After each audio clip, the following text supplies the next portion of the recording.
ইসরায়েলের অব্যাহত হামলা ও কঠোর অবরোধে বিধ্বস্ত গাজা উপত্যকায় জীবনযাপন প্রতিদিন আরও কঠিন হয়ে উঠছে। ধ্বংসস্তূপ আর শরণার্থী শিবিরের মাঝেও রমজানের আনন্দ ধরে রাখতে এক অনন্য মানবিক উদ্যোগ নিয়েছে ফিলিস্তিনি নারী রেহান শুররাব। ত্রাণ সহায়তার বাক্স থেকে পাওয়া কার্টুন দিয়ে তিনি বানাচ্ছেন রমজান ফানুস, যাতে অন্তত শিশুদের মুখে একটু হাসি ফোটে। গাজা উপত্যকার দক্ষিণাঞ্চলীয় খান ইউনুস শহরের মাওয়াসি এলাকায় বসবাসকারী ৩২ বছর বয়সী রোহান শুররাব হাজারো বাস্তুচ্যুত গাজাবাসীর একজন। ইসরায়েলি হামলায় ঘরবাড়ি হারিয়ে তিনি বর্তমানে পরিবারের সঙ্গে একটি তাঁবুতে বাস করছেন।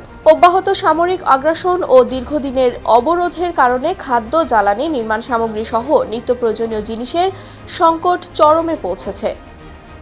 Mehjabin Khanam, news 21 international desk.